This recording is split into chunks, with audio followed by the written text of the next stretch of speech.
Assalamualaikum warahmatullahi wabarakatuh. Perkenalkan, saya Wahyu Widiastuti dengan NIM L1A022052 dari Manajemen Sumber Daya Perairan kelas B. Di sini saya akan mempresentasikan makalah yang telah saya buat yang berjudul Limbah Plastik dan Dampaknya Terhadap Kelangsungan Hidup Hiu Paus dan Kodontipus.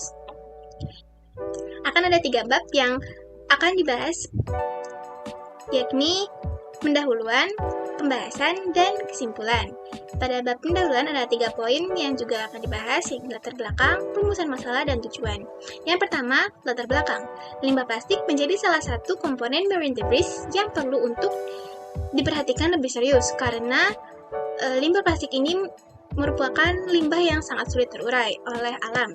Sampah plastik yang mencemari laut kerap menjadi penyebab kematian dari berbagai jenis organisme laut. Kematian hiu paus yang ditemukan di kaki jembatan Suramadu, sisi Bangkalan pada bulan Juli 2023 menjadi salah satu contoh dampak dari limbah plastik yang tertelan oleh organisme laut. Isi perut dari hiu paus yang ditemukan di Suramadu ini penuh dengan sampah plastik. Yang selanjutnya adalah rumusan masalah. Yang pertama, bagaimana limbah plastik menjadi salah satu komponen marine debris yang perlu diperhatikan lebih serius. Yang kedua, apa dampak dari perilaku membuang sampah plastik sembarangan khususnya di laut. Yang ketiga, bagaimana sampah plastik yang mencemari laut dapat menjadi kematian bagi hiu paus. Yang selanjutnya adalah tujuan, mengetahui limbah plastik sebagai salah satu komponen marine debris yang perlu diperhatikan lebih serius. Yang kedua, mengetahui dampak dari perilaku membuang sampah plastik sembarangan khususnya di laut.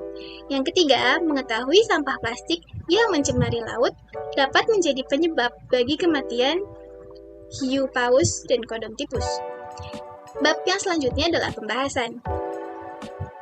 Poin pertama, limbah plastik sebagai komponen marine debris. Marine debris atau sampah laut merupakan bahan dari sisa produk yang ditinggalkan atau dibuang ke laut yang dilakukan baik secara sengaja maupun tidak sengaja oleh manusia. Juga produk-produk sisa yang terbawa ke laut dari sungai-sungai. Salah satu jenis sampah laut yang sering dijumpai ialah sampah plastik, kemasan, dan alat rumah tangga.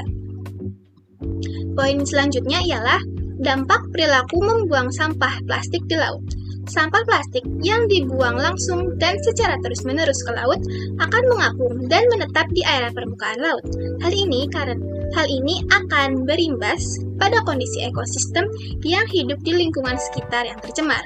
Banyak kasus yang terjadi di mana ikan-ikan mati karena terlilit oleh sampah plastik yang mengapung di laut. Bahkan tidak sedikit juga kasus ikan yang memakan plastik karena mengira sampah plastik itu merupakan mangsanya. Dilihat dari isi perutnya yang penuh dengan sampah plastik yang tergenang di lautan. Poin yang selanjutnya adalah sampah plastik sebagai penyebab kematian hiu paus. Dilansir dari situs berita online kompas.com 2023, ditemukan 3 hiu paus yang mati terdampar di wilayah sekitar jembatan Suramadu, sisi Bangkalan. Dikatakan bahwa kondisi hiu paus yang sudah mati memiliki banyak sampah plastik yang ditemukan di area lambung hingga usus. Hal ini terjadi karena cara makan hiu paus sendiri dengan membuka mulutnya lebar-lebar dan menghisap air yang mengandung makanan dari hiu paus. Otomatis apabila air yang berada di sekitar hiu paus tersebut penuh dengan sampah, maka sampah-sampah plastik yang menggenang di laut tersebut akan ikut terbawa masuk, termakan ke dalam oleh si hiu paus tersebut. Bab yang terakhir adalah kesimpulan. Kesimpulan dapat diambil dari makalah ini ialah limbah plastik merupakan salah satu komponen marine debris yang perlu diperhatikan lebih serius karena plastik menjadi bahan yang sulit terurai oleh alam sehingga akan membahayakan organisme-organisme laut. Sampah plastik yang membawa dampak buruk sampah plastik dapat membawa dampak yang buruk bagi ekosistem di perairan, khususnya di laut, karena limbah plastik akan menyebabkan ikan-ikan mati karena terlilit oleh sampah plastik tersebut. Selain itu, warna-warna dari sampah plastik yang mencolok menyerupai mangsa dapat menjadikan organisme laut mengira bahwa limbah plastik tersebut merupakan mangsa yang mangsa yang akan dimakannya, sehingga hal itu akan menyebabkan kematian. Cara mengonsumsi makan dari hiu paus, ya dengan membuka mulutnya lebar-lebar sehingga air laut yang mengandung makanan untuk hiu paus akan masuk. Hal ini juga termasuk sampah-sampah plastik yang mencemari lautan akan ikut terbawa masuk ke dalam tubuh hiu paus yang sedang makan. Sekian presentasi dari saya. Terima kasih. Wassalamualaikum warahmatullahi wabarakatuh.